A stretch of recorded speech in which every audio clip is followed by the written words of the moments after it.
Entonces mi pregunta es, ¿cómo lo hace el hongo? Considerando que también es heterótrofo. ¿Como tipo osmosis? Tan cerca, pero falta. ¡Ah! Me imagino que lo pueden tener de algún mineral de la tierra, quizás. Ya, pero mi pregunta es, ¿cómo? A ver, mira, vuelvo a enfocar la pregunta. A ver, comparémoslo con dos reinos. Reino animal, reino vegetal, ¿sí? El reino animal necesita, porque tiene sus sustancias digestivas se encuentran siempre dentro de los cuerpos, siempre dentro de las estructuras. Los animales necesitamos llevar hacia adentro aquello que vamos a consumir para digerirlo en nuestro interior, para que las sustancias digestivas que poseemos digieran desde adentro. Eso genera un proceso catabólico, el catabolismo nos lleva a las moléculas más pequeñas y recién lo podemos absorber. Bien, en el reino vegetal no necesita digerir. El reino vegetal tiene raíces y esas raíces lo que hacen es absorber los nutrientes que están disponibles, ya catabolizados, ya fueron degradados por procesos mecánicos, biológicos, muchos procesos, ¿correcto? Así es como el reino vegetal absorbe los nutrientes, excepto casos especiales, por supuesto, porque sabemos que están las plantas carnívoras, siempre hay excepciones a la regla. Entonces la pregunta es, ¿cómo los hongos, que son este punto medio raro, intermedio entre una cosa y la otra, logran digerir para luego absorber los nutrientes? Con enzimas igual. Pero, ¿cómo usan esas O enzimas? sea, como no tiene el mismo sistema digestivo, las deben como expulsar, secretar. Correcto, ese es el punto. Ah, Correcto. Las hifas, ¿ya? Las hifas que se encuentran con un ambiente nutritivo liberan enzimas hacia el exterior. En vez de encapsular y llevar hacia adentro, lo que hacen es liberar enzimas al exterior. Esas enzimas catabolizan los nutrientes que se encuentran alrededor de las enzimas y los nutrientes, una vez catabolizados, son absorbidos. Entonces hablamos de una nutrición heterótrofa externa. ¿Sí? ¿Se entiende? Esta pregunta la hice hace como 5 días atrás en un colegio a alumnos de séptimo básico. Y llegaron a las mismas conclusiones. Luego de muchas discusiones, eso sí, son niños que están en un proyecto de ciencias. ¿Ya? Entonces, eso es lo que hacen. Y eso explica de qué manera las cifas son capaces de penetrar la roca. ¿Ya? Lo que hacen es liberar, las cifas van liberando enzimas, y estas enzimas, muchas de ellas pueden ser ácidos, efectivamente son capaces de metabolizar ácidos, y esos ácidos penetran la roca simplemente, y las hifas van desarrollándose hacia adentro. La célula vuelve a crecer hacia adentro en el espacio generado, y así es el proceso. Y eso les permite obtener nutrientes, por supuesto, y además anclar a el organismo que se está desarrollando como biofilm sobre la superficie de la roca. Se han encontrado en basalto, en carbonatos, que era bastante fácil. Los carbonatos son re fáciles de disolver, así que no era ninguna sorpresa encontrarlo en carbonatos. En zeolitas, que son básicamente un tipo de silicato, ¿ya? Y los basaltos también son bien sorprendentes, considerando lo duro que son. Eso. Y además, esto genera interacciones con otros reinos. ¿Ven? Yo la primera vez que escuché de esto lo encontré así, me voló la cabeza. Esto fue hace muchos años atrás cuando leí estos estudios. Por si acaso, en la bibliografía igual queda mucho de esta información, ¿eh? Por si es que quieren profundizar. Pero la primera vez que leí y supe de esto, me voló la cabeza pensar que los hongos tenían la capacidad incluso de penetrar la roca. Luego, interacciones entre el reino fungi y el reino vegetal. Vamos a tener de todos los tipos de interacciones que sabemos que ocurren entre los organismos vivos. Hay interacciones mutualistas, de parasitismo, de comensalismo, saprófagas y ecosistémicas. ¿Sí? En términos de las interacciones mutualistas, las más interesantes son las micorrizas, sumamente interesantes. Ahí tenemos como un diagrama con todas las micorrizas, que es re interesante. Particularmente vamos a encontrarnos con endomicorrizas y ectomicorrizas. Yo creo que esos términos los conocen, ¿cierto? ¿O no? ¿No? No por acá. No, No, No, Ah, para nada. yo pensé que conocían. Ya, mira, ni siquiera lo quise colocar en la prueba, digamos, en la de diagnóstica. A ver, una micorriza es una interacción entre el micelio y raíces, ¿sí? Las hifas, cuando interactúan en forma interna con las células de la raíz, decimos que es endomicorrícica. ¿Bien? Cuando interactúan por vía externa de la raíz, es decir, por ejemplo, las micorrizas arbusculares normalmente se desarrollan en forma externa, se forman ramificaciones arbusculares o dendríticas alrededor de las raíces, que son del micelio, envuelven e interactúan con la raíz, decimos que es ectomicorrícica. ¿Correcto? ¿Se entiende el concepto? Entonces, hay una interacción donde las células, literalmente, en las endomicorrizas, las células de las hifas penetran las células vegetales e interactúan desde adentro. ¿Vale? En cambio, en las ectomicorrizas, las células vegetales y las células, ¿cómo se llaman? Fúngicas, interactúan desde afuera. Dale, Fernanda, dime. Profe, ¿esto pasa las endomicorrizas con algunas especies de orquídeas nativas o no? Ya, las micorrizas orquioides, de hecho, son un tipo de endomicorriza específica y especial. De hecho, y por eso están clasificadas aparte, si te fijas, ahí están mencionadas. Están justo nombradas, como en el tercer punto, las ericoides y orquioides, que son casos muy, muy, muy especiales. Efectivamente, es un tipo de endomicorriza, pero es un tipo de endomicorriza especial, ya porque genera interacciones muy, muy, muy distintas a las otras, lo cual genera alteraciones incluso en la conducta de las raíces, y por eso las raíces, si bien son aéreas, tienden a formarse como globosas a veces, ¿sí? Pero sí, sí, hay un poco de conducta endomicorrícica aquí, ¿vale? Sí, sí, sí, todo. Ahora, también vamos a tener, obviamente, el parasitismo. Bueno, en parasitismo tenemos todos los hongos que parasitan plantas, ¿sí? Ahí tenemos todos los hongos que parasitan plantas.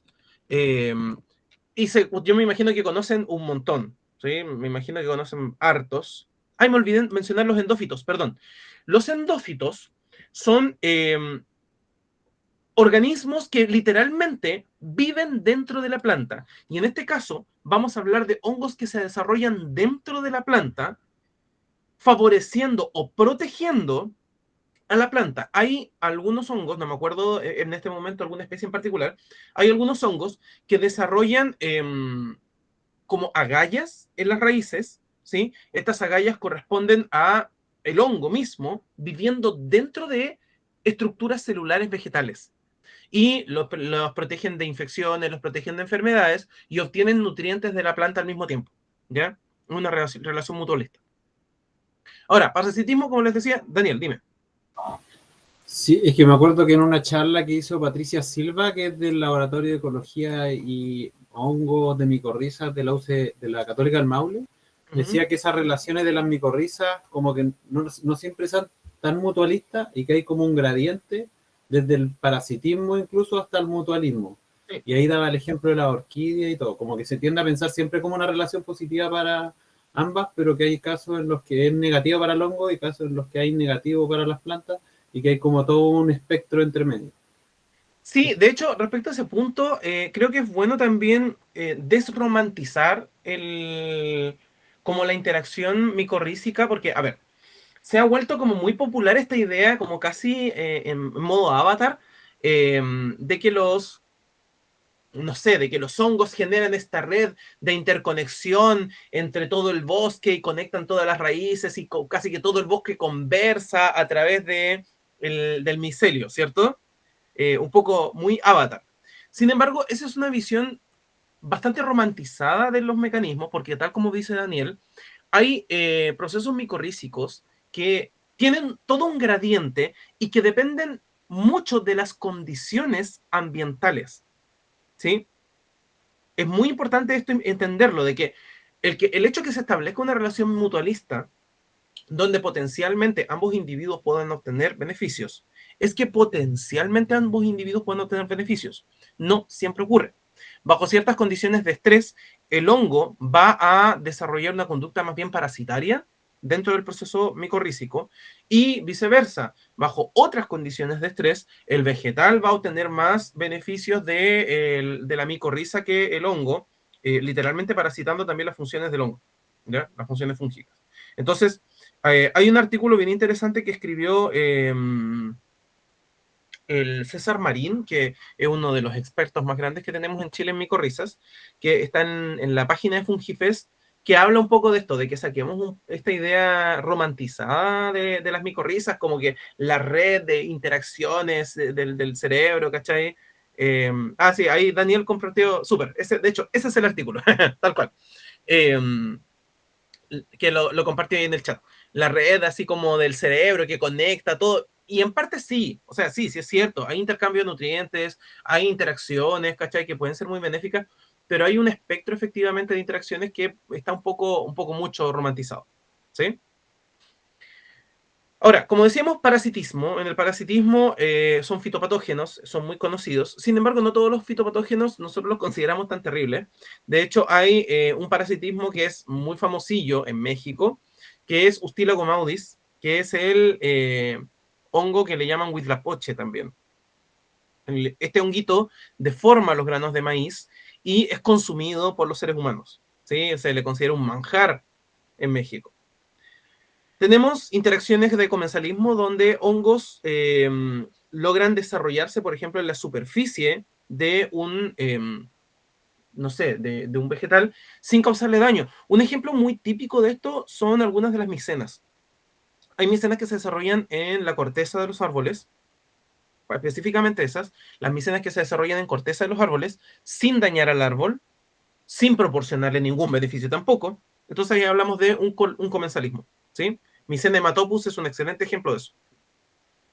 Vamos a tener la saprofagia, que principalmente es la gran habilidad que tienen los hongos de degradar material en descomposición, que probablemente es la función ecológica más importante que tienen los hongos, aunque no es la única, pero seguro que es la función ecológica más importante, generando un proceso de degradación de los nutrientes, ya dijimos cómo, ¿cierto? Pero una de las gracias que tiene este proceso de degradación es que biodisponibiliza básicamente nutrientes que están atrapados en organismos más complejos, generando el catabolismo que otros organismos no son capaces de producir. O sea, los hongos, en ese sentido, lo que hacen es permitir que las plantas obtengan nutrientes, porque recordemos que las plantas no tienen capacidad catabólica, o en general, ¿ya? La capacidad catabólica de las plantas es muy poca, es muy poquita. ¿Ya? Hay algunas que tienen más que otras, pero en general no lo hacen. Son muy buenos anabolizando metabolitos nuevos, glucosa, ¿cierto? Formando carbohidratos complejos como la celulosa, pero catabolizando no son muy buenas las plantas. Entonces, ¿quiénes catabolizan por ellas? Los hongos, ¿ya? Literalmente como que son migajeras. Podemos decir que las plantas son las migajeras de los hongos, porque se comen lo que los hongos les dejan, lo que no quieren comerse, ¿sí? Del proceso catabólico. Y finalmente tenemos las relaciones que no tienen que ver con fagias, con procesos alimentarios, sino que tienen que ver con las interacciones ecosistémicas, donde hay las relaciones que en forma indirecta mejoran o dificultan el desarrollo vegetal. O sea, lo que yo acabo de mencionar es una relación ecosistémica. Yo puedo tener hongos que no están haciendo ni micorrizas, no están parasitando a la planta, no están haciendo comensalismo, no están haciendo saprofagia tampoco de los desechos de ese árbol en particular, y sin embargo están catabolizando otros desechos y dejándolos disponibles para que el árbol los pueda absorber. ¿Ya? No intencionalmente, son sus migajas. Pero es una interacción importante. Luego, reino fungi y animal. Y aquí tenemos algunas cosas re interesantes. Primero tenemos la micofagia. Micofagia básicamente es comer hongos. Obviamente muchos animales comemos hongos, pero tenemos algunos ejemplos re interesantes porque los seres humanos no somos los únicos que comemos y cultivamos hongos. Sabemos que muchos animales comen hongos silvestres. Eso lo observamos cuando uno sale al bosque y ve hongos mordisqueados por roedores o qué sé yo. Sin embargo, hay otros animales que también son capaces de cultivar hongos para consumirlos después. Un ejemplo perfecto de eso es la que está ahí en la imagen, que son las hormigas del género Ata, que son las hormigas cortadoras de hojas. Estas hormigas cortan hojas con el objetivo de cultivar micelio. ¿Ya? Es para alimentar un micelio. Entonces, en sus madrigueras, en sus, digamos, redes, en sus hormigueros, tienen sectores que están llenos de hongos y ahí van a dejar los restos de hojas y el hongo se alimenta de esto y las hormigas se alimentan del hongo. Y ahí tenemos una relación, de hecho, que es mutualista, ¿ya? Y no son las únicas, hay otros animales que también lo hacen. Vamos a tener parasitismo, por supuesto. En el parasitismo, los más conocidos que nos vamos a encontrar son los entomopatógenos, que están muy populares hoy en día con The Last of Us, ¿cierto? Los Cordyceps, Ophiocordyceps, que son entomopatógenos de insectos, típicamente, Ahí tenemos una, creo que será una, ¿cómo se llama? Una avispa, que está con un Ophiocordyceps. Pero también tenemos parasitismo vertebrados, porque, o sea, a ver, nosotros también somos parasitados por hongos. Las tiñas, Tinea capitis, Tinea corporis, el pie de atleta, los Aspergillus, son capaces de colonizar organismos humanos, organismos animales en general, con el objetivo de, digamos, de las cándidas, de hecho, que menciona el Gonzalo, hay un montón, de hecho, realmente hay un montón, que son capaces de desarrollar patologías, ¿sí? Vamos a tener el comensalismo, por supuesto, que es el aprovechamiento de desechos y el espacio físico en común, o sea, vamos a tener desarrollo en común sin tener efectos ni positivos ni negativos. Aprovechamos tu presencia, tus cacas, ¿cierto? Aprovechamos, no sé, tu casa, aprovechamos lo que tú construiste para desarrollarnos. Eso ocurre, por ejemplo, a los seres humanos nos ocurre, nos encontramos a veces con desarrollo de hongo en las casas, porque están aprovechando lo que nosotros hemos elaborado y también desechos. ¿Ya? Ahí tenemos muchos hongos coprófilos, que son saprófagos realmente. Y obviamente esa es una relación trófica, donde hay también saprofagia de desechos directamente, de animales muertos. Ese es un caso re bonito, esa foto es muy significativa, ¿ya? Es muy bonita. Es una foto real, yo pensaba que era montada, pero no. Son hongos del género Lacaria, son lacarias ametistinas, desarrollándose en la garra de un mapache mapache ártico, no me acuerdo cuál era la especie, pero un tipo de mapache, ¿ya? El cadáver de un mapache. Mucho tiempo pensé que era un montaje, pero no, la foto es real. ¿Sí? Ahora, relaciones entre los hongos y la humanidad, las relaciones antrópicas son súper, súper extensas. O sea, partamos con que las interacciones de base, las más básicas, son las mismas que ocurren con todo el resto de los animales. Pero como nosotros tenemos mucha curiosidad, ¿cierto? Somos criaturas muy curiosas y que le metemos mano a todo, se generan relaciones más complejas. Desde la prehistoria que hay registros en esto, hay registros fósiles, hay pinturas rupestres asociadas a esto.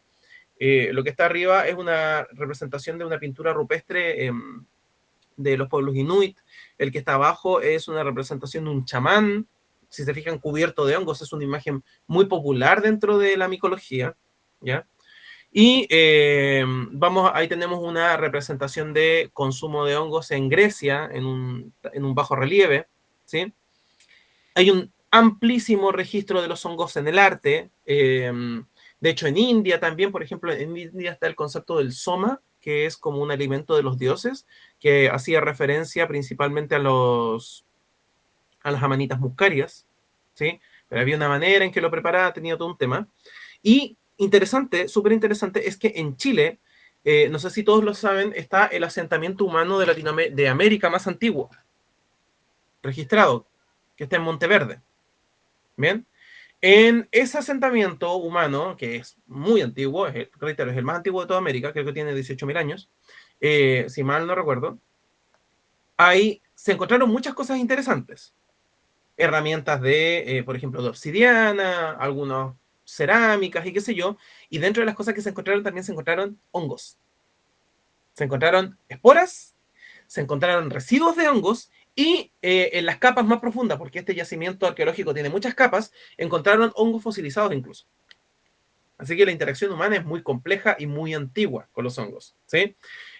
Obviamente, como les decía, la observación, la curiosidad, la asociación con la vida y la muerte, porque hemos observado que los hongos crecen donde hay o plantas que mueren o animales que mueren. Hay una asociación en la vida y la muerte que se han hecho en muchos momentos de la historia.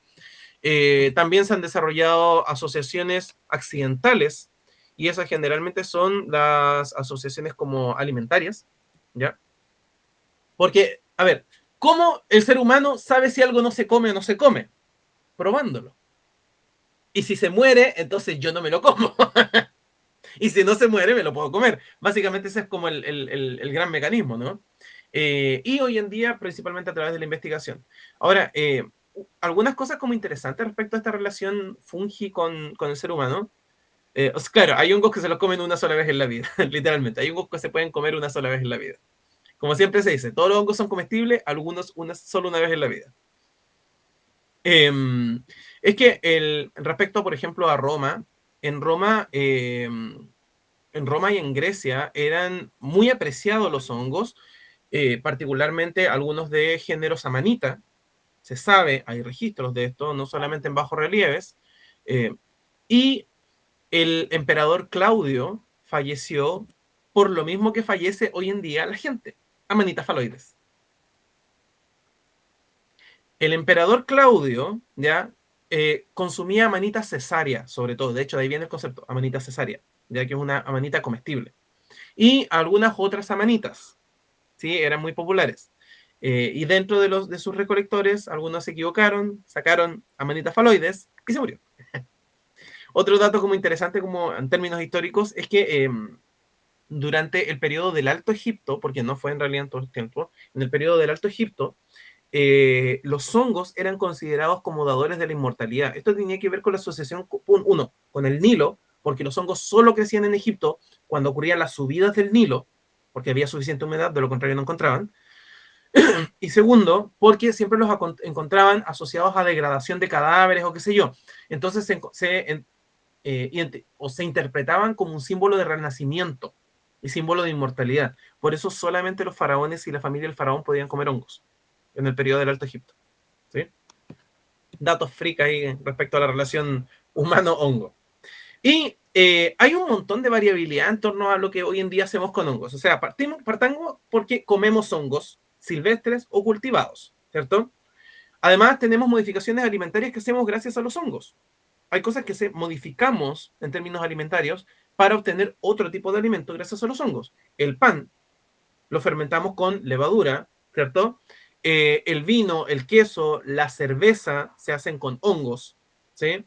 Y los fermentados que hoy en día están tan populares, los probióticos. Tenemos que la kombucha, ¿cierto? Tenemos el sauerkraut, que es ¿cómo se llama? El chucrut como verdadero o fermentado. El kimchi, alimentos fermentados que son probióticos y que están en base a hongos, ¿sí? También tenemos el uso de hongos para la obtención de metabolitos activos. Sabemos que muchísimos fármacos son obtenidos de hongos. O sea, el más conocido de todos es la penicilina. No sé si todos lo sabían, pero la penicilina se obtiene de hongos del género Penicillium, ¿sí? Esto ya lo sabían, también, volviendo como lo anterior, esto ya lo sabían los egipcios. Hay papiros y tallados que muestran a médicos egipcios poniendo pan mohoso sobre heridas para evitar que se infectaran, ¿sí? Entonces, ya sabían. El descubrimiento por Fleming, o sea, ocurrió como si, caballero, usted está atrasado 3000 años, pero bueno, ya igual le dieron el Nobel, está bien. Sí, obtenemos muchos fármacos de los hongos. De hecho, la vitamina C se obtiene de Aspergillus. Aspergillus niger produce ácido ascórbico. Entonces se utiliza Aspergillus, que es un hongo parasitario, ¿cierto? Que es muy común en los cultivos, para obtener la vitamina C. Y también la vitamina D2, particularmente, se obtiene de levaduras y hongos. ¿Han escuchado el concepto de la levadura nutricional? Para los veganos, vegetarianos tal vez les suene. Ya la gente que es vegana, vegetariana, consume levadura nutricional. Y eso es porque hay algunos tipos de levadura que producen grandes cantidades de ergocalciferol, ¿sí? Que es un precursor, digamos, de la vitamina D2. Y después lo que hacen es irradiarla a la luz ultravioleta y obtenemos vitamina D2 para medicamentos, suplementos. ¿Ya? Sí, el tricoderma también se utiliza harto últimamente en algunos cultivos, que es un contaminante de otro tipo de cultivos de hongos. Sí, también se utiliza. Sí, así es. ¿Ya? Obtenemos también enzimas industriales, por ejemplo, amilasas y proteasas, que son enzimas digestivas. Eso es lo que utilizan las hifas para digerir. Producen amilasas, proteasas, lipasas, el mismo tipo de enzimas que producimos nosotros para digerir, grasas, proteínas, respectivamente. Ya entonces, cuando las necesitamos producir en forma masiva, lo obtenemos de hongos, que es la manera más barata. Y sí, efectivamente también se pueden obtener lignasas y celulasas, correcto. ¿Ya? Enzimas. Y ácidos orgánicos también se pueden obtener porque, como les decía, los hongos son capaces de producir y sintetizar ácidos orgánicos como ácido clorhídrico, ácido nítrico, por ejemplo, que es el que el que mejor penetra las rocas, sobre todo los silicatos, ¿sí? En agricultura y ecología tiene un montón de usos, que me imagino que algo habrán escuchado de esto, pero bioremediación del suelo, ya donde los hongos, muchos de ellos son capaces de captar metales pesados, degradar contaminantes, el uso de micorrizas intencionalmente para mejorar el desarrollo vegetal, ¿cierto? Y control de plagas, porque igual que ocurre con la microbiota, el tener algunos hongos evita que se desarrollen otros hongos patógenos, que es muy típicos. O sea, básicamente hacemos por competencia, dejamos que se desarrollen o cultivamos algunos hongos que nos convienen para evitar que se desarrollen los hongos patógenos, ¿ya? En cultivos. El uso psicoactivo es un uso bastante único en los seres humanos, ¿ya? Que puede tener muchos enfoques. Hay algunas especies, algunos géneros que producen sustancias psicoactivas, dentro de las cuales están la psilocibina, la psilocina, la beocistina, el ácido iboténico, la muscasona, el mucimol. Hay varios principios psicoactivos. Mira que lo más popular hoy en día es el psilocibe, pero en realidad hay varios, ¿ya? Están las gimnopilinas, hay un grupo de sustancias psicoactivas. Y que este uso psicoactivo tiene muchos enfoques. O sea, tenemos el enfoque espiritual por un lado, ya hay gente que los utiliza con fines espirituales. Tenemos el enfoque psiconeurológico, hoy en día está muy popular y está muy en boga el uso de este tipo de terapias para tratar la depresión, estrés postraumático y qué sé yo. Yo siempre digo que hay que mirar estas noticias con objetividad porque hay mucho amarillismo en esas noticias, ¿sí? Hay que tener cuidado en cómo se interpretan. Enfoque recreativo, por supuesto, también. Y hay un tema, una teoría que fue planteada, si no me equivoco, por Terence McKenna, que es la teoría del mono dopado, que plantea que los homínidos que caminaban por África, ¿cierto?, se encontraban con estos hongos coprófilos que se desarrollaban en la caca, psilocibes, y los hongos siempre son atractivos para los animales para comerlos. Y como siempre, probaban para ver qué pasaba. Y sabemos que la psilocibina genera desestructuración de las redes neuronales. No destrucción, desestructuración, lo cual implica que luego se reestructuran de una manera distinta. ¿Sí? Entonces existe, y eso está comprobado, está muy comprobado, ¿ya? Entonces existe la teoría que planteó, como les digo, Terence McKenna, de que estos homínidos que recorrían África consumieron, tal vez, muy probablemente, porque se han encontrado en los registros fósiles protopsilocibios, consumieron psilocibina y esta psilocibina generó suficientes cambios en la corteza prefrontal específicamente para el desarrollo posterior que tiene coherencia con lo que nosotros llamamos hoy en día Homo sapiens, ¿sí?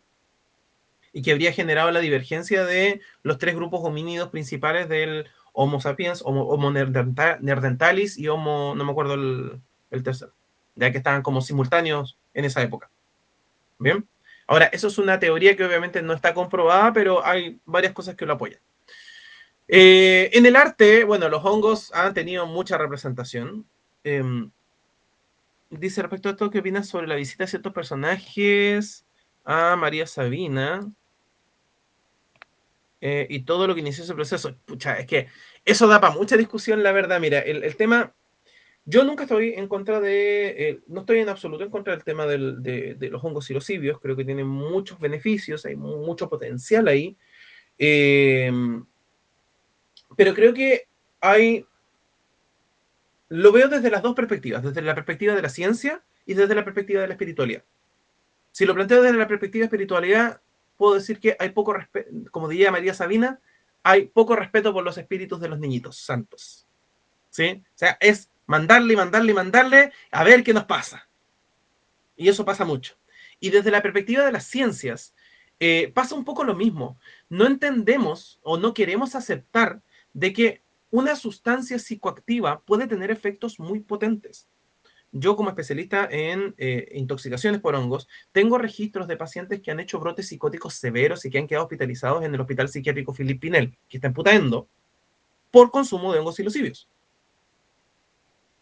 Entonces, esto no es inocuo, ¿ya? Nunca es un juego esto. Es verdad que dentro de los hongos psicoactivos existentes, los psilocibes son bastante confiables. Sí, totalmente de acuerdo. Pero que no hay ninguna posibilidad de que te haga mal, de que no haya ningún daño de por medio, eso es una ilusión. No existe eso. O sea, no hay nada que no tenga efectos negativos. Entonces, cuando entramos en esta dinámica que entran algunas personas de que no, hermanito, porque esto es natural y no nos va a hacer mal, tenéis que abrir la mente y conectarte con la Pachamama, hermano, porque eso te va a sanar el alma y te va a sanarte el corazón y vamos a alinear los chakras.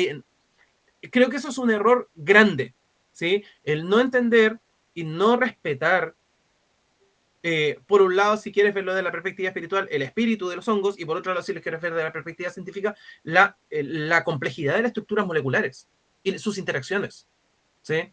Entonces, no es un juego esto. Entonces, con este tema de las visitas a María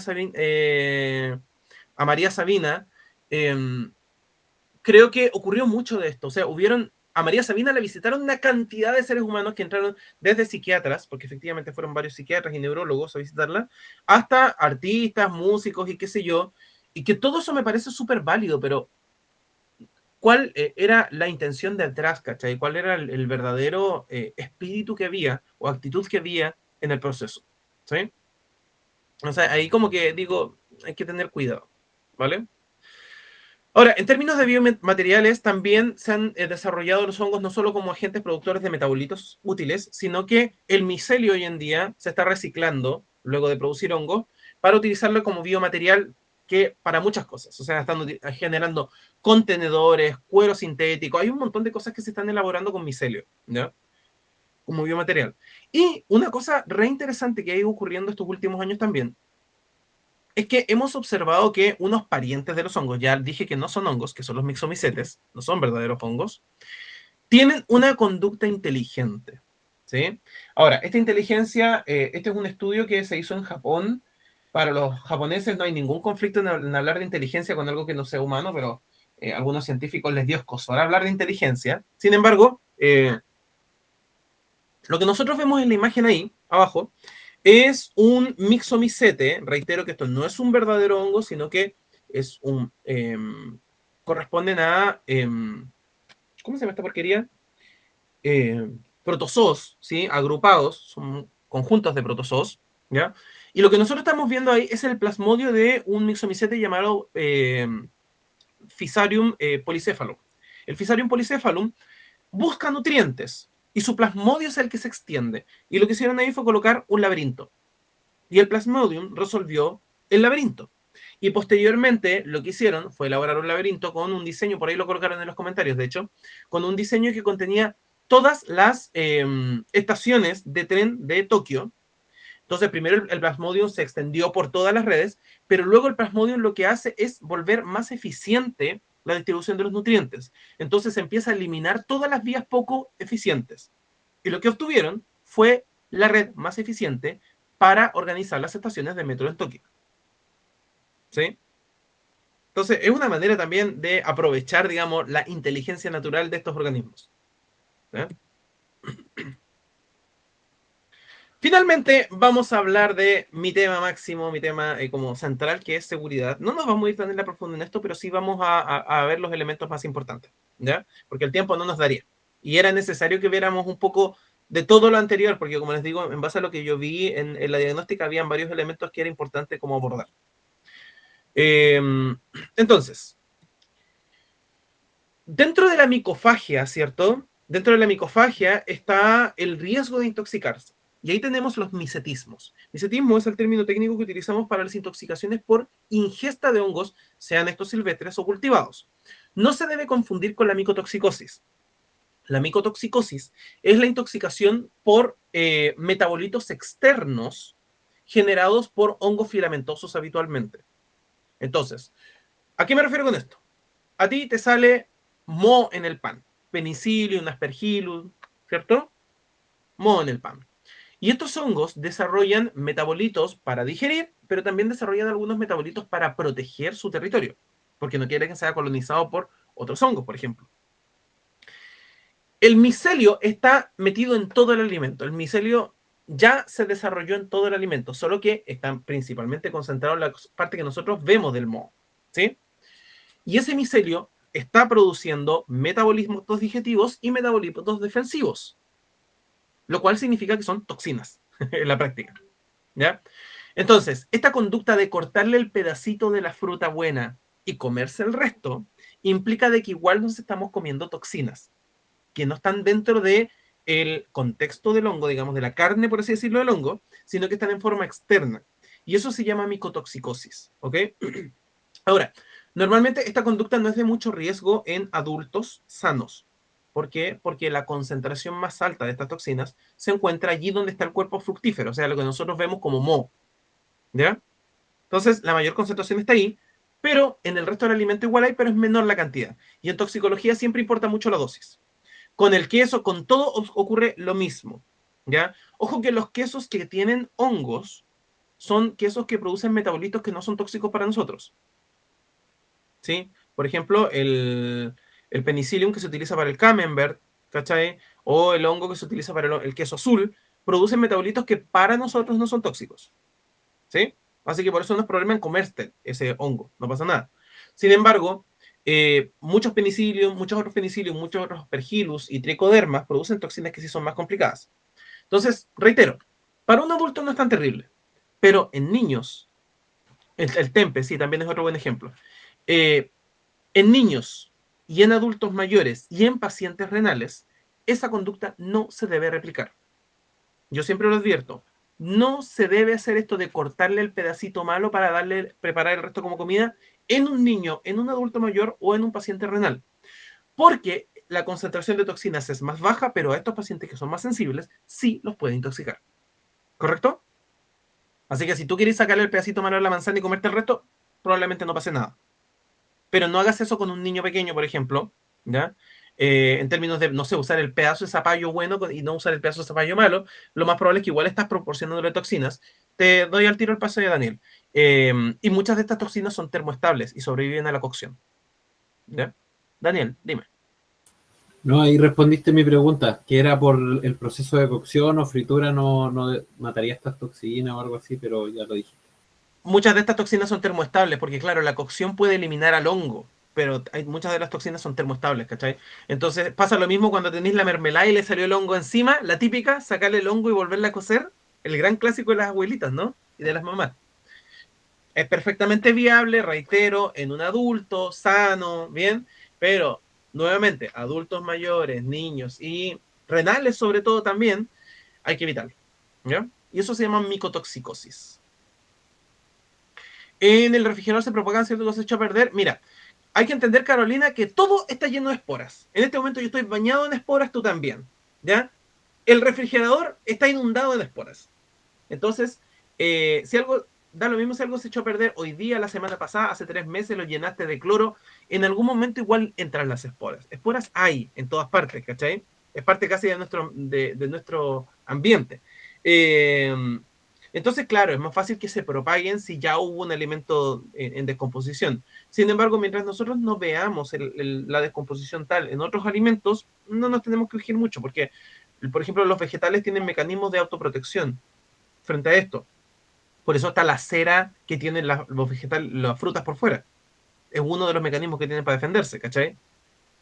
Para actuar como un mecanismo de barrera, ¿vale? Entonces, eso es micotoxicosis y debemos diferenciarlo de micetismo, que es cuando consumimos toxinas que están presentes en la carne del hongo mismo. ¿Bien? Esa es la gran diferencia. Ahora, cada espécimen, cada tipo de hongo puede tener una o varias sustancias potencialmente tóxicas. Hay hongos que tienen una sola, hay hongos que tienen complejos de toxinas. Las concentraciones son tremendamente variables de acuerdo a condiciones ambientales y la variabilidad fenotípica que pueda haber, ¿sí? Como la epigenética influye, digamos, en la manifestación de estas toxinas. A ver, me dicen, existe toxicidad acumulativa por parte de psilociben, no tiene toxicidad acumulativa, el efecto es agudo, siempre. Las lepistas tampoco, porque en realidad las lepistas, o falsas lepistas que hoy día son colibias, lo que contienen son muscarina, que también es de efecto agudo. Cortinarius. En Chile no tenemos, no se han descrito hasta el momento los cortinarios verdaderamente tóxicos, que son de la subsección orellánica, ¿ya? Que te contiene orellanina, que es una toxina terrible. Pero esa sí tiene efecto acumulativo. Esa sí que sí, ¿ya? Y por eso tenemos esta precaución que se instauró con respecto a los cortinarios magallánicos de dejar de consumirlos. Porque es un conjunto de cortinarios y no sabemos cuáles de ellos pueden tener o no toxina porque son demasiados y son difíciles de diferenciar y están poco estudiados, ¿ya? Por eso se emitió la indicación de dejar de consumir los cortinarios magallánicos. Ahora, hay más de 5.000 especies de hongos descritas.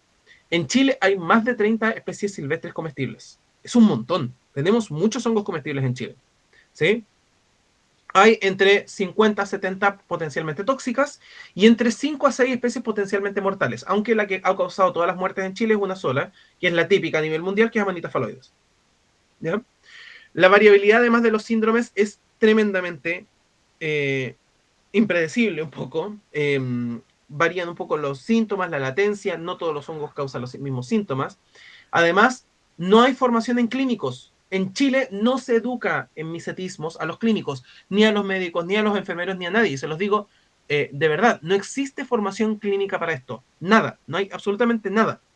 Yo me tardé más de 6 años en convencerme de que yo era el único clínico en todo Chile que estaba estudiando esto y que sabía de esto. El único. Y yo lo encuentro increíble. ¿Cómo es posible? Y de verdad, soy el único. No hay más. ¿Ya? No hay más. Entonces, y por eso me llegan las derivaciones de casos a través del CITUC o a través de colegas, ¿cachai? Que me llaman y me avisan de un caso y que si yo los puedo orientar y bla, bla, bla. Y además por parte de los recolectores también hay poco conocimiento. En general la gente que sabe recolectar sabe que hay hongos tóxicos, sabe que la gente se puede morir, pero mucho más que eso. ¿Ya? Y de hecho, entre los recolectores lo que más abundan son mitos. Que de ahí los voy a mencionar. Ahora, ¿cuáles son las causas principales de micetismos? La más importante de todas es ingesta accidental. Confusión de especies tóxicas con especies comestibles. Y aquí voy a dar ejemplos. Lo que nosotros vemos ahí son 2 hongos del género Agaricus. Uno de esos es comestible, el otro es tóxico. ¿Cuál es cuál? El de la derecha es Agaricus arvensis, que es una especie que se considera comestible. El de la izquierda es Agaricus muelleri, que es una especie que se considera tóxica. Ahora, no es mortal, genera síndrome gastrointestinal. Sin embargo, igual es tóxica. ¿Ya? Otro ejemplo, mucho más peligroso. Ahí, abajo, tenemos 3 amanitas. Todas son especies distintas. Una de ellas es comestible, una de ellas es tóxica, una de ellas es mortal.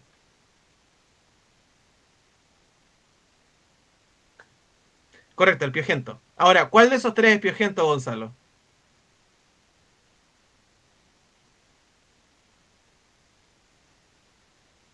Sí, efectivamente, el del centro. Sí. El del centro es Amanita diemi, también conocido como piojento blanco. Pero si se fijan, el parecido es enorme. Es enorme. Entonces, el riesgo de confusión, consumiendo ya sea una especie tóxica, que es Amanita gemata, que también se le llama Amanita tóxica, o una potencialmente mortal, que es Amanita phalloides, que es la de la derecha, es enorme. ¿Ya? También está, déjame abrir la puerta a la gata, que quiere entrar. También está el riesgo de consumir especies que se pueden comer bajo condiciones especiales. Hay hongos que se pueden comer exclusivamente bajo condiciones particulares de preparación o de cocción, ¿sí? Entonces, tenemos un buen ejemplo de eso son las morchelas o morillas. Las morchelas, que son un hongo muy caro y muy apreciado a nivel internacional, acá en Chile se dan, son especies que son tóxicas. Las morillas son tóxicas, o las morchelas son tóxicas. El cuento es que si se deshidratan, pierden la mayoría de la toxicidad y cuando los cocinamos ya se vuelven completamente seguras. Entonces, por eso las morchelas se venden, pero se venden deshidratadas y se recomienda que estén bien cocidas. Y son perfectamente comestibles de esa manera. ¿Ya? Pero en crudo y salteadas, por ejemplo, o mal preparadas, son bastante tóxicas. Y por supuesto también tenemos la ingesta intencional con fines recreativos, mucho más común en pacientes jóvenes de hongos psicoactivos, ¿cierto? Algunos hongos psicoactivos son psicoactivos medianamente seguros, pero hay otros hongos psicoactivos que tienen agentes tóxicos paralelos. Y además también tenemos la posibilidad de que confundan con otras especies. Ahora, hay un montón de mitos en torno a la toxicidad de hongos que yo lo he escuchado en comunidades, en recolectores y todas estas cosas favorecen las intoxicaciones. La idea de que los hongos tóxicos tienen colores brillantes o que cambian de color. No, es que como la manita roja es tóxica, los otros, todos los colores brillantes son tóxicos. Les acabo de mostrar en la diapositiva anterior un hongo que es muy tóxico, que es Amanita phalloides, y otro Amanita gemata, que son de colores pálidos. Dime, Marco. Una consulta, ¿el falso changle es tóxico? Sí. Ya, Así es.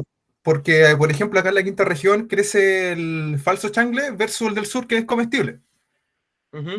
Y tengo un librito de funga central, guía plegable, en donde, claro, aparece Ramaria flava, que es el changle, pero la verdad acá es puro falso changle, entonces igual es como peligroso algunos libritos que no estén 100% correctos. Sí, bueno, yo la verdad es que he hecho algunas revisiones de esas guías plegables y voy a trabajar con esa editorial ahora precisamente para que hagamos una publicación un poquito mejor en torno a hongos tóxicos. Ah, Porque, perfecto. porque efectivamente se pueden dar a confusión, ¿cachai? En algunos casos, como que hay que aclarar algunos detalles y la identificación no es tan fácil, ¿ya? Sí. Ahora, ojo que el falso changle no es mortal, simplemente causa síndromes gastrointestinales. ¿Ya? O sea, Ah, te da ya. una diarrea, básicamente una cagadera que te la encargo y vómitos, pero igual no está de más, hay que saber que no se puede comer. Dime, Claro. Gonzalo. Quería comentar que igual respecto a la guía, se entiende que las guías no son una Biblia como tal o como algo específico, sobre todo como el mundo del hongo, y que la mayoría son como ilustración, entonces, claro, guiarse como para reconocer como algo en específico es como, no están hecho para eso las guías, pues como una cercanía, como un alcance, porque incluso algunos mismos micólogas, no llegan a describir por ejemplo, quizá el género, pero no la especie como tal, porque tiene que pasar por un sinfín de análisis microscópico y de barrido y etcétera, etcétera, etcétera. Sí, pasa un montón. El cuento es que lamentablemente ese detalle de la identificación no lo tiene tan claro toda la población, ¿cachai? Y es fácil que la población se confíe en lo que vio, y eso pasa todo el tiempo. O sea, la cantidad de personas que a mí me han dicho, no es que yo lo vi aquí, yo lo leí, no sé dónde, yo me lo encontré, no sé cuándo, ¿cachai? Eh, Se confían. Entonces, pasa un montón. La gente se confía demasiado, ¿ya? Luego, está la idea de que el hongo comido por animales o insectos es segura. Y esta idea viene del famoso concepto de que allí donde bebe el caballo agua, entonces es seguro que yo beba, porque el instinto del animal es seguro. Puta, eso es medianamente válido, pero con alimentación jamás es válido. Los animales tienen procesos metabólicos muy distintos a los nuestros. Hay toxinas que nosotros toleramos perfectamente bien, que para ellos son tóxicas. Por ejemplo, la teobromina presente en el chocolate a los perros les hace terrible, ¿ya? O, no sé, la solanina presente en algunas plantas como las solanáceas, que nosotros metabolizamos sin mucho problema, a los gatos y a los perros les hace terrible. Entonces, pasa lo mismo al revés. Hay animales que se comen algunos hongos que son potencialmente tóxicos y que no se intoxican gracias a sus procesos metabólicos.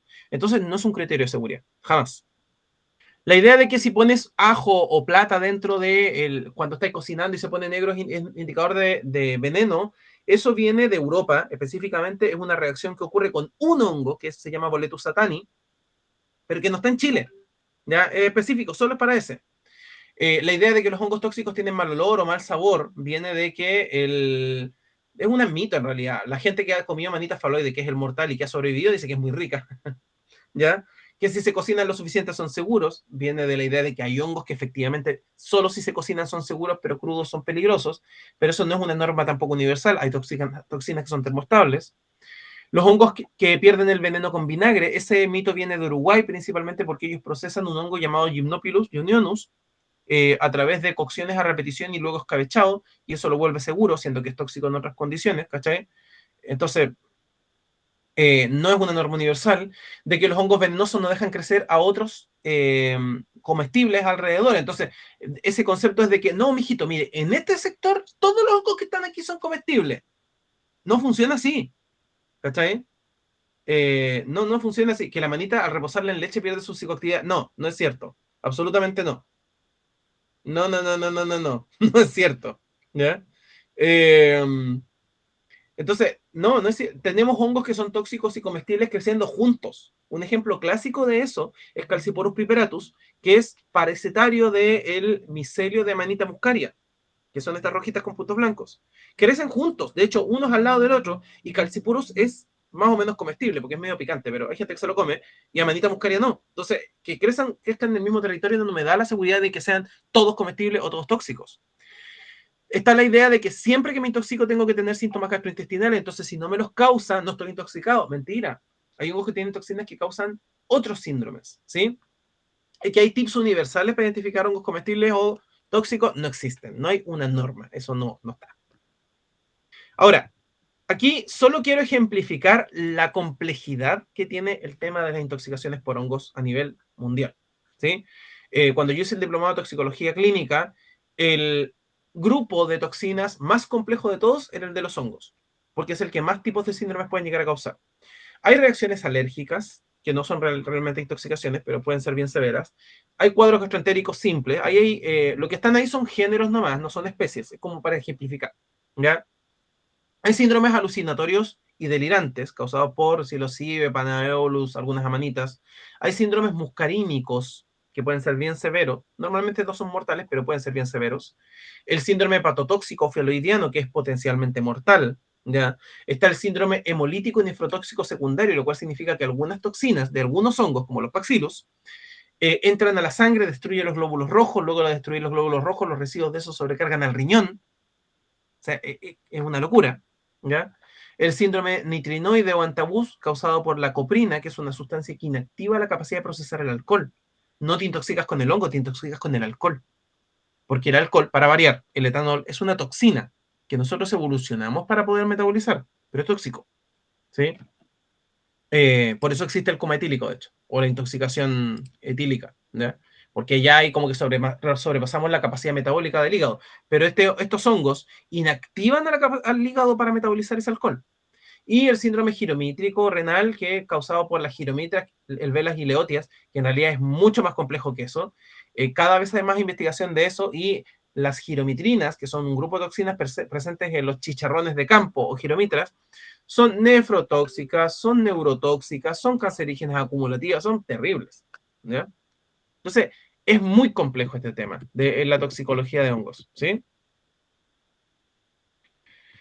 Ahora, ¿cómo evitarlo?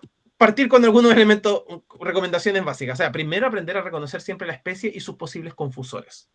Luego, no recolectar si no hay experiencia o asesorías de expertos. Si tú no tienes suficiente experiencia, no te pongas a recolectar hongos. O aprende de una especie y sus respectivos confusores. No te pongas a recolectar otras cosas porque te parece que también lo vi, lo que estaba diciendo Gonzalo, es que lo vi en la guía plegable. ¿Ya? Yo salí a recolectar champiñones que los sé reconocer los champiñones tóxicos y los comestibles, pero justo encontré de este otro que yo lo he visto que se puede comer. No tienes certeza, consúltate con un experto, ¿ya? La primera vez que comas una especie nueva, por muy comestible que sea, siempre consumir poquito, porque hay gente que tiene intolerancias selectivas, y por muy comestible que sea el hongo, puede que igual le caiga mal, o se confundió y comió uno tóxico, y la dosis importa mucho en toxicología, así que come poquito, ¿ya? Y dar horas de evolución para ver cómo evoluciona, cómo andas. También, si no has probado antes algún hongo, no hacer mezcolanza, porque pasa mucho en los casos que nos llegan con intoxicaciones, que salimos a recolectar, hicimos un salteado con todo lo que pillamos. Y tú así, pero por Dios, ¿qué había aquí? No tengo idea, ¿qué es esto? ¿Qué hay aquí? Hay un revoltijo impresionante. Entonces, es muy difícil manejar el caso. He tenido casos que han tenido síndromes simultáneos. Hemolítico, gastrointestinal, como 4 síndromes al mismo tiempo, el revoltijo que hicieron, ¿sí? No recolectar hongos de lamelas blancas, esa es una recomendación que empezamos a dar este año, sobre todo en conjunto con micólogos de Argentina, de Uruguay, por el gran número de casos de amanitas faloides, ¿ya? El riesgo de confusiones, a menos que tú seas muy bueno identificando hongos, el riesgo de confusión es muy alto, el riesgo es demasiado alto, así que recomendamos no recolectar hongos de lamelas blancas, ¿ya? Gonzalo. Sí, podría hablarnos un poquito de no confiarnos tampoco como en el tipo de sustrato al que están acostumbrados recolectores y recolectoras o gente que Sí. recolecta hace mucho tiempo por el proceso de este reemplazo del micelio, diciéndolo de una forma coloquial. Sí. A ver, a lo que se refiere Gonzalo es que muchas personas se intoxican porque están acostumbradas a recolectar en un territorio en específico, ¿ya? Esto pasa mucho con la manita Diemi, con el piojento blanco. Comunidades recolectoras, por ejemplo, en Arauco y también en Biobío, están acostumbradas a recolectar, ponte en un monte, siempre han ido a recolectar piojento blanco. Y claro, siempre ha salido ahí a manita Diemi. El cuento está en que en la medida que se han ido, por un lado, extendiendo los bosques de pino, o apareciendo pinos en la mitad del bosque nativo, y además asociado a eso, los micelios de muchas amanitas se han adaptado para poder micorrizar también bosque nativo, se han empezado a meter en lugares donde no estábamos acostumbrados a encontrar hongos tóxicos. ¿Cachai? Entonces no nos podemos confiar con que es que yo siempre recolecté aquí, entonces debe ser seguro. No basta. O sea, tengo que saber reconocer. Si no sé reconocer, no me basta con reconocer el territorio. Antiguamente tal vez, pero hoy en día la distribución de esporas cosmopolita es tan alta, la distribución de los bosques de los monocultivos, en realidad que no son bosques, también es tan grande, invadiendo bosques nativos. Y además, la adaptabilidad que ha generado esto en los micelios es tan alta que no nos podemos confiar simplemente con las distribuciones en los territorios. ¿Ya? Algunos de los digüeños que no sean de coihuelenga, tóxicos o solo no comestibles. Mira, el género Citaria, que es un género grandote, tiene hartas especies, varias de ellas son comestibles. Citaria spinosae, Citaria verteroi, que les llaman digüeñe, pinatra, ligüeñe, reciben un montón de nombres. Mira. Sí, hay un montón de nombres, ¿ya? La mayoría, muchos de ellos son comestibles, ¿sí? Hay otros que no son comestibles, como que es la citaria, el digüeño mozo del ñirre, que es citaria verteroi, no, citaria, no olvidé el apellido, pero que crece en los ñirres, no es comestible, pero no es tóxica, ¿ya? Así que en general las citarias son seguras. Sin embargo, hay algunas citarias que tienen gran cantidad de azúcar y fermentan fácilmente y pueden producir pequeñas intoxicaciones alcohólicas o embriaguez, en realidad, nada más. Tengo algunos registros, no de Citaria spinosae, sino que de Citaria verteroi, que son las pinatras. Me pasó. ¿Ah, te pasó? Me pasó en Argentina, en Bariloche. Contáctame después, por favor, porque ese caso me sirve para mi registro estadístico, por favor. Después te pido... Así que después Sí. contáctame. Pensé que era un digüeño, me lo comí y después andaba toda ahí media rarita. Sí. Entonces no es intoxicación, sino que es por fermentación nomás, produjo alcohol. Y me preguntaban por los Letiporus. Letiporus sí es comestible. El problema es que los Letiporus son muy difíciles de diferenciar entre sí. Hay 3 especies de Letiporus que son prácticamente idénticas, que son Letiporus sulfurius, Letiporus gilbersoni, Letiporus conifericola. ¿Ya? Y Gilbersoni y conifericola producen coprina, lo cual significa que pueden producir intoxicaciones asociadas al alcohol. ¿Ya? Así que sí se puede comer, pero la recomendación es que se consuma libre de alcohol. Mínimo 24 horas. ¿Ya? Como recomendación. Porque yo estoy seguro que mucha gente ha comido con alcohol sin ningún drama. Por supuesto que sí. Seguro. ¿Cachai? Pero a varios otros les ha tocado que se han encontrado con el otro Letiporus, el pollo de bosque, y se hacen intoxicación alcohólica. Creen que es el hongo, pero en realidad es el copete. ¿Bien? Siempre guardar registros, gráficos y ojalá algún ejemplar en caso de cualquier cosa para poder identificar bien. Y además lo otro es que recolectar y después de que recolectaste y llegaste a la casa, volver a revisar los especímenes para estar seguro. Porque a veces entre medio viene metido. Me pasó una vez que recolecté, ¿cómo se llama? Armilarias. Muchas. Me traje un canasto grandote de armilarias, que le llaman pique también. Y cuando llegué a la casa, se me ocurrió volver a revisarlos. Y entre medio de las armilarias que había recolectado, por error, como estaban creciendo en el mismo árbol, recolecté galerinas marginata. Estaban metidas entre medio, son muy parecidas, muy parecidas. Y galerina marginata es tremendamente tóxica. ¿Ya? Entonces, volver a revisar antes de cocinar, cuando llegamos a la casa. Ahora, ¿qué hacer en general? Sabemos que cuanto más tardan en aparecer los síntomas, más grave es el síndrome, ¿ya? Los síndromes, o sea, los cuadros que aparecen después de 6 horas suelen ser muy, muy graves. El manejo es muy complejo, varía de acuerdo a cada tipo de intoxicación. No hay medidas estándar, entonces una de las primeras cosas es recopilar datos del hongo, ¿ya? Tener datos claros del hongo para que sepamos o tengamos una idea de qué especie se trata y eso nos permite tomar medidas de precaución, de manejo. Asegurar el aporte de líquidos. Las bebidas hidroelectrolíticas son súper útiles en ese sentido, como Powerade, Gatorade, ¿ya? O sueros, aunque sea de sorbitos, ¿ya? Para estabilizar al paciente. Entonces, fraccionado a tolerancia. Dime, Catalina. Profe, perdón, respecto a eso le quería consultar, ¿eso es regla general para todos los tipos de hongos que son tóxicos? O sea, me refiero que demoran más o menos un rango de 6 horas o depende del tipo. No. Los de mayores de 6 horas son los más peligrosos. Hay intoxicaciones que son de latencia muy corta y que son menos graves. ¿Cachai? Ya, esos entonces como que se presentan dentro de, como de, no sé, una hora, menos Incluso tiempo. menos. Hay pacientes que hacen cuadros a los 15 minutos. Por ejemplo, el síndrome muscarínico puede evolucionar al ratito, a los 15 minutos, media hora, empiezan a presentar síntomas. Sin embargo, sabemos que el síndrome muscarínico no es muy grave. ¿Cachai? Es bien manejable. Ese es el punto. Ya, profe, muchas gracias. Ahora, dime, Carlos.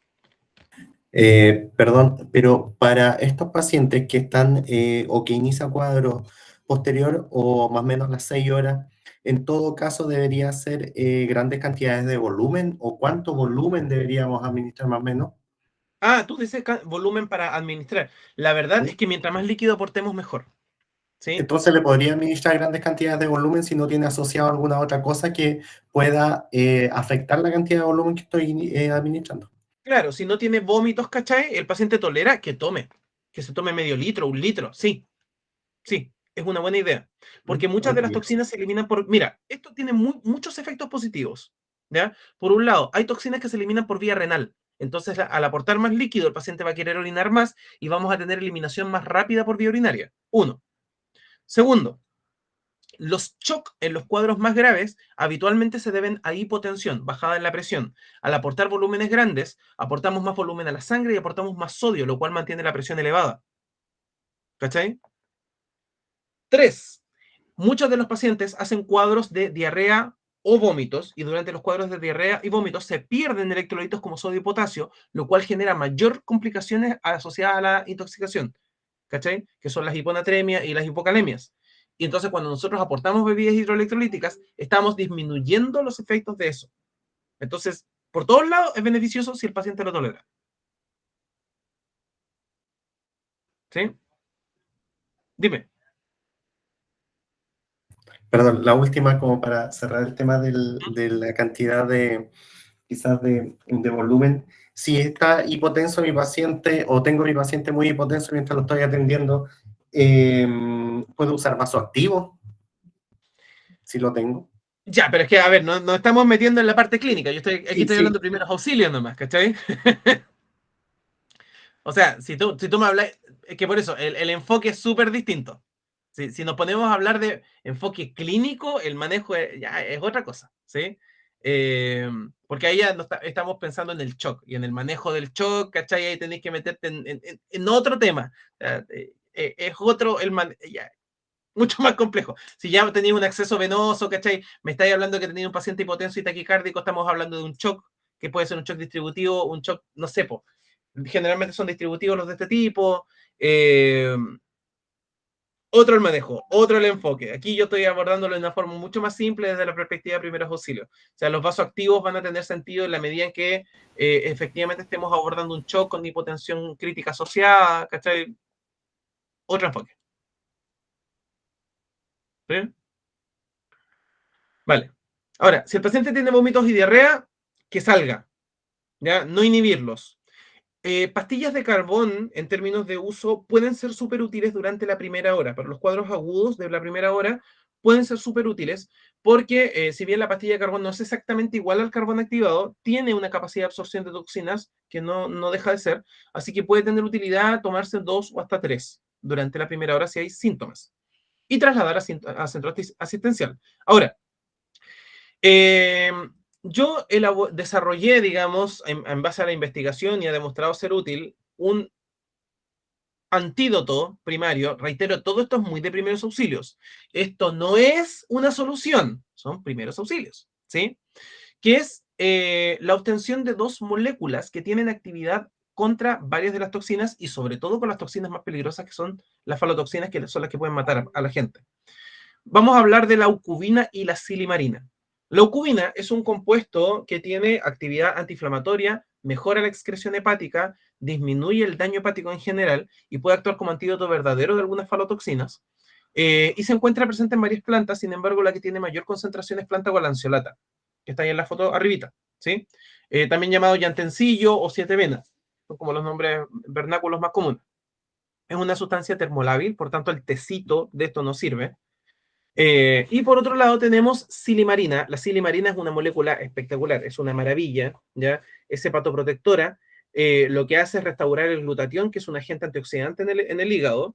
Eh, Está presente principalmente en la cápsula floral, es anticancerígeno, antiinflamatorio, inmunomodulador, favorece la restauración de la función hepática, la regeneración del hígado también, ¿ya? De verdad es una molécula espectacular, y de hecho es el eje del tratamiento de intoxicaciones por amanitas faloides en Europa, pero en Chile no tenemos silimarina purificada, así como no tenemos aucubina purificada, por tanto tenemos que extraerlo de plantas.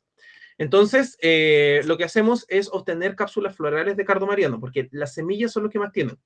Entonces, eso que está en la foto de abajo, la cápsula floral, cuando ya están viejitas, es decir, está ya madura la flor, idealmente tirando a envejecer, las cortamos, ¿ya? Las metemos en un frasco de conserva, hasta la mitad rellenamos, las rompemos, idealmente las molemos, encima rellenamos con planta golanceolata, llantencillo, que es una hierba muy ubicua, muy cosmopolita, la encontramos en todas partes, rellenamos la segunda mitad, lo cubrimos con alcohol de cereal, que puede ser vodka, aguardiente, ¿cierto? Alcohol de caña. Se cubre, se envuelve en aluminio porque la silimarina es fotosensible y también es termolábil y se deja macerar durante un mes. Lo que estamos haciendo es una extracción hidroalcohólica, ¿sí? Un extracto hidroalcohólico también llamado tintura madre.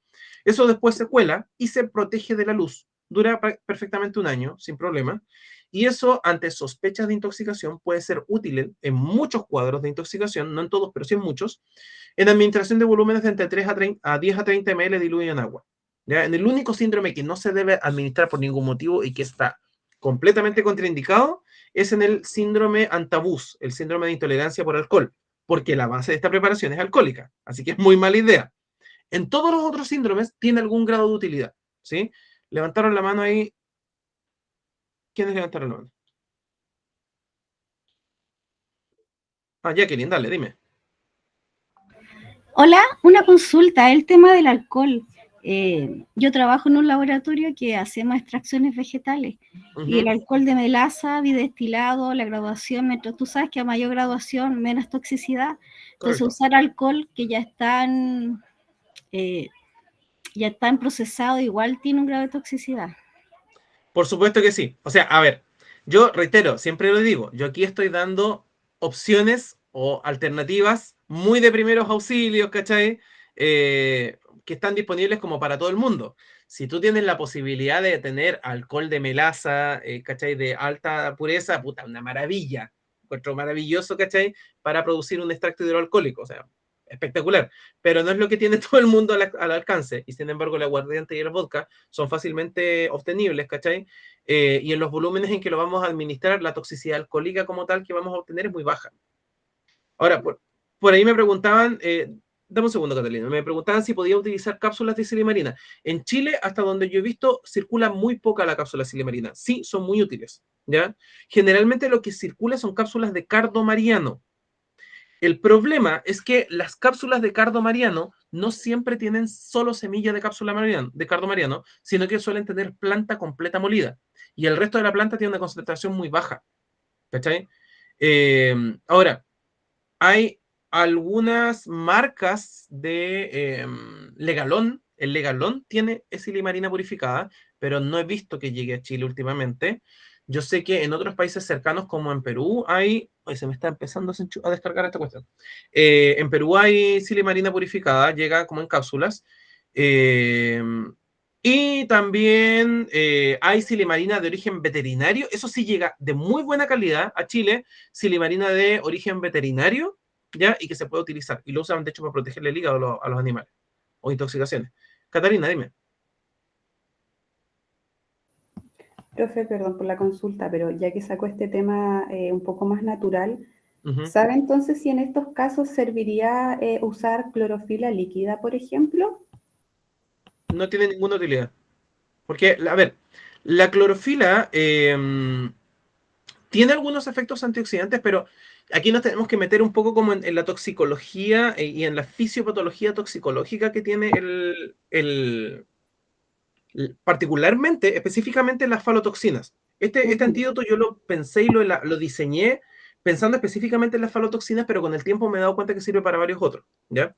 Las falotoxinas son sustancias que cuando entran en contacto con los hepatocitos, que son las células hepáticas, lo primero que hacen es agotar el agente antioxidante principal, que se llama glutatión.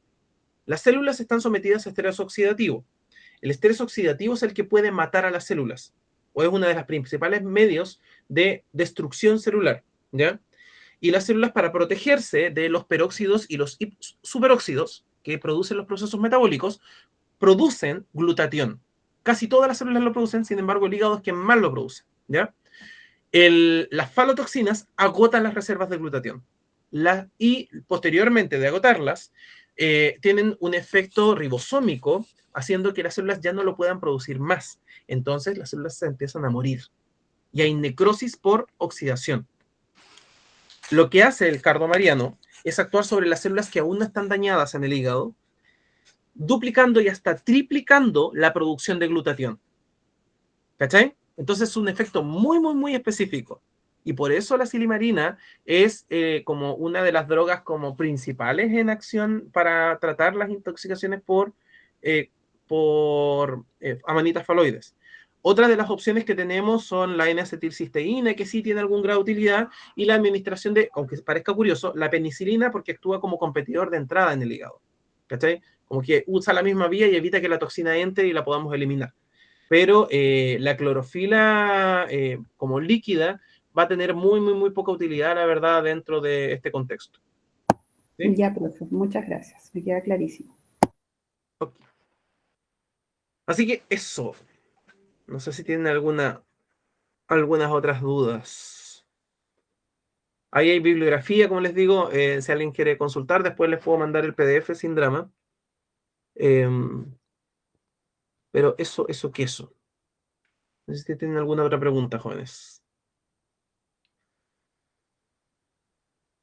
Recomiendo que si quieren profundizar en el tema de identificación de hongos, yo por eso no quise meterlo en esta clase porque no nos daba el tiempo, y porque hay una clase grabada de eso, que es la charla que dio en FungiFest, ¿ya? Si en YouTube buscan FungiFest intoxicaciones, van a encontrar varias de mis charlas y la última es la más actualizada, la de este año. Ya incluso están las estadísticas más actuales en torno al tema. Entonces, esa charla está disponible, está grabada si quieren profundizar en el tema de confusiones y qué sé yo. Ahí me centro más en esa parte. ¿Ya? Profe, yo más que preguntas, simplemente quisiera mencionar que me parece súper bueno que haya incluido un poquito esta parte natural. Es que es súper raro, al menos a mí me pasa, que personas del área de la salud te recomienden, de hecho, medicina natural. Entonces, es importante que usted lo muestre y que eduque también los reales beneficios que tiene. Y mencionar igual que la charla estuvo súper buena, me pareció súper interesante, lo hizo entender todo súper bien. A mí, la verdad, yo no sé mucho de hongos, así que me sirvió muchísimo. Qué bueno que te haya gustado. Bueno, sí, la verdad es que a mí me gusta harto el tema de medicina natural, es algo que estudio harto. Yo sé que las moléculas, a ver, los medicamentos vienen de moléculas vegetales finalmente, porque hay muchos de ellos, no todos, pero muchos vienen de moléculas vegetales. Entonces, entenderlos es súper importante, entender que las plantas no son cositas naturales así nomás, ¿cachai?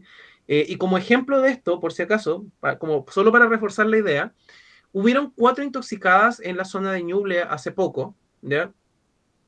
Una de ellas estuvo muy, muy grave. Yo me comuniqué con ellas y les di una recomendación, que es que consumieran cápsulas de cardomariano. Yo sé que las cápsulas de cardomariano no tienen tanta concentración de silimarina, por tanto les recomendé que se tomaran 3 al día. ¿Sí? Se comunicó conmigo la señora Selma antes de ayer y me comunicó que le habían hecho la evaluación, le tomaron los exámenes y la función hepática estaba completamente restaurada y el hígado estaba perfecto, como si nunca le hubiera pasado nada. Entonces se comunicó conmigo para darme las gracias por las recomendaciones posteriores, porque la recuperación hepática fue impresionante. ¿Sí? Qué buena, profesor. Sí, yo también puedo decir una experiencia de mi mamá y es cierto, es realmente súper, súper bueno. Sí. Gonzalo, habías levantado la mano. Sí, bueno, no sé si en el principio se presentaron como tal o, bueno, creo que sí, pero quería mencionarles a todos y a todas las que están presentes que Johan está aquí a pura voluntad.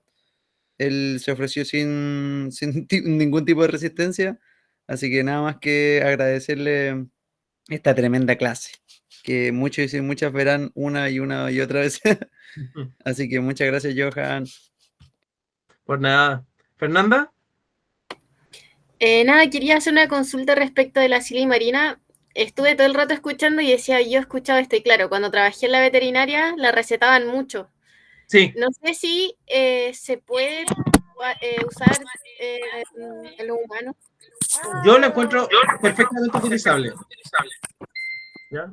Leslie, creo que estás con el micrófono abierto al mismo tiempo que está dándose el audio. Porfa.